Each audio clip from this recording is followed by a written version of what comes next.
from Las Vegas. This is 13 Action News. Good Morning Las Vegas. Right now on Good Morning Las Vegas, Nevada Senator Dean Heller becomes the latest Republican to disagree with the GOP's plan to reform Obamacare. Under arrest, a California father now facing charges for the death of his son after authorities found him right here in the valley. Plus, how to fix the squatter problem in your neighborhood, why the issue rests in the hands of the law and not your HOA. Good Morning Las Vegas, I'm Tom George. And I'm 13th First Alert meteorologist Stan Bronis. You don't need me sitting here to tell you it's going to be a hot day.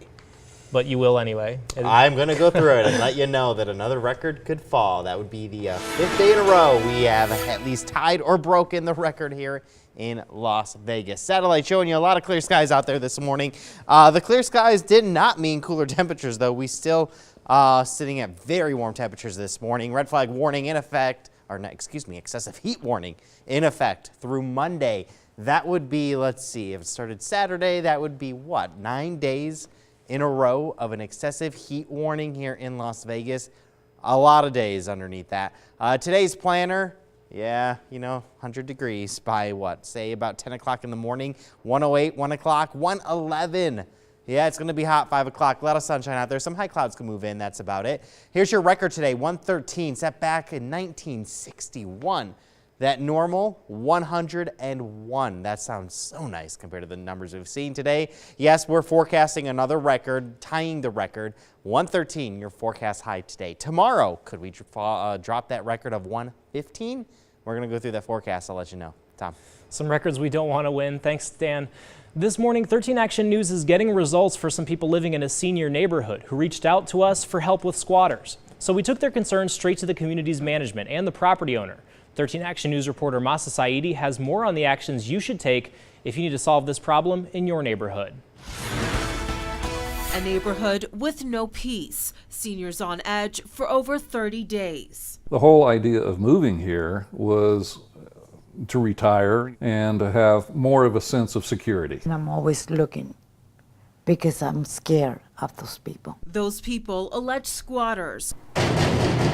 On Wednesday, neighbors turned to 13 Action News after they say they hit roadblocks at every turn, from the property owner to the HOA. There's not too many options that we have to remove the squatters. Your hands are tied. Yes. Barbara Holland manages the HOA, her hands tied because of state law. The property owner has to do the eviction, not the association. The problem with this house, the owner and her representative, Jean, have lost interest. When I spoke with Jean, she said she was not going to be evicting anyone, and she told neighbors she was not going to be evicting anyone, which is why we got involved. On the phone, both Jean and the property owner confirmed the squatters, but they just want us to drop it. We are going to continue to do news stories about this because we're working on behalf of the community. They're elderly. They don't feel safe. Finally, the owner has a change of heart. So on Monday, you will be filing an eviction with the sheriff's office? A promise we will stay on top of. In the meantime, what about all the other squatters and all the other neighborhoods? The way we solve this is by altering the eviction process. We have to change the law. That was Masa Saidi reporting. The representative for the neighborhood's HOA says to fix a squatter problem, you have to contact your lawmakers, write them letters that include pictures to provide specific examples of how squatters are invading your community. The goal is to have a lawmaker become an advocate on this issue so a new bill can be introduced.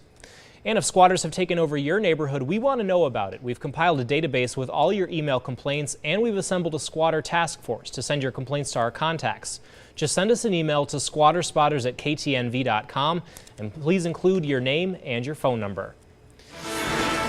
An update now to a story we first reported as breaking news on ktnv.com. Metro has confirmed a motorcyclist has died after slamming into a car at a high speed near El Capitan and Flamingo. The crash was first reported around 8 last night, forcing the intersection to be shut down for several hours as police investigated. No word on whether the other driver was injured in the crash. A Valley woman's dog is back home this morning after she came to us earlier this week claiming it was stolen from her backyard. Hi, Bubba. She's smiling.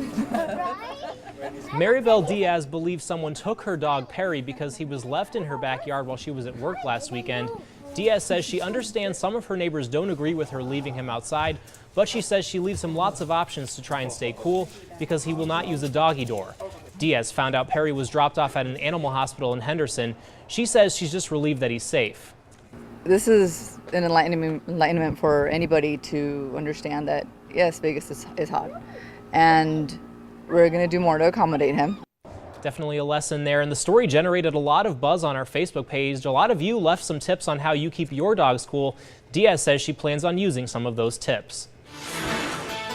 This morning, we're getting new details about a California father accused of killing his son. Armazd Andressian was arrested here in Las Vegas after his estranged wife reported their son missing when Andressian didn't drop the boy off as scheduled. Tom Waite has the latest on the case. Back in handcuffs, police are now officially accusing Armazd Andressian of murdering his son. Andressian was led to a jail cell in Las Vegas where he was apparently staying before detectives could move forward with charges. The LA County Sheriff's Department released this video and a still photo of Andressian's arrest. His new booking photo shows Andressian dyed his hair and shaved his face. The arrest comes almost 2 months to the day after his son, 5-year-old Armazd Jr., went missing.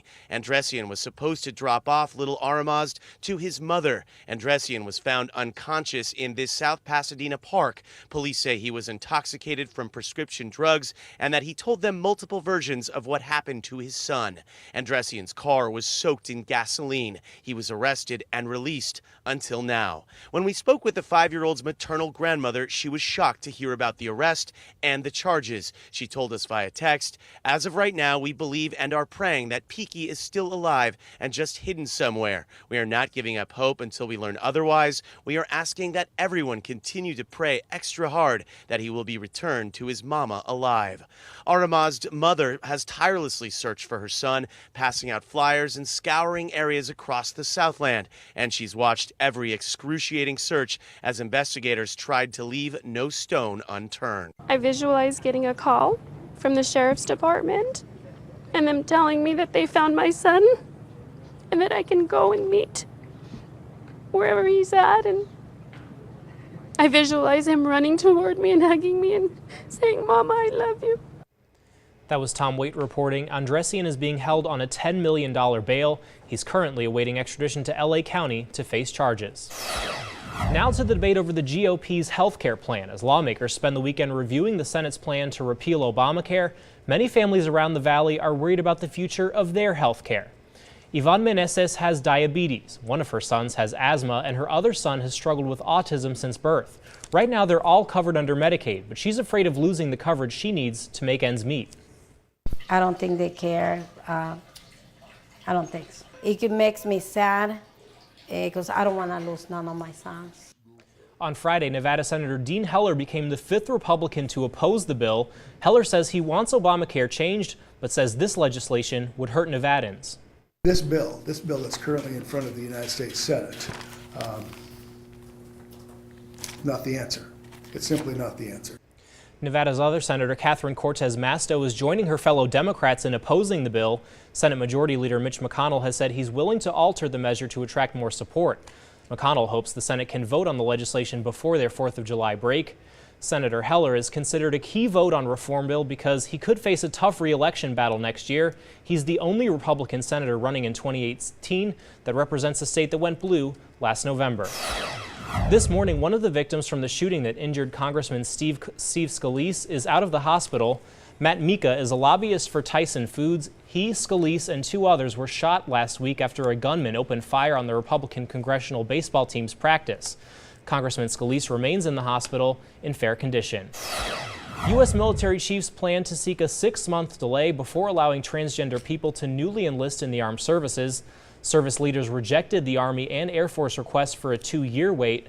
Officials say the new request for a 6-month delay will go to Defense Secretary Jim Mattis, who will make the final decision. Transgender service members have been able to serve openly in the military since last year. A nonprofit working to help the most vulnerable people in the local LGBTQ community is struggling to stay open. The center is facing financial insecurity after failing to secure a grant at the end of 2016. Staffing has been reduced along with available hours for programs like family support groups and free HIV testing. The center's executive director says it's working to make up for the lost funding. We're going to have to double up our efforts all around. You know, as a nonprofit, you have to fundraise in a lot of different ways throughout the year anyway. And so when you come into a situation like this, you have to do a lot more. Through donations and partnering with other organizations and local businesses, the center is trying to raise $50,000 through the Proud to Be campaign. So far, they've raised over $9,000. Good morning, everyone. Well, coming up, a pair of burglars pose as police officers. Now, real officers are searching for the men caught on this surveillance video. Plus, a look at the chaos being caused by severe weather across the South. The state's now in the storm's path.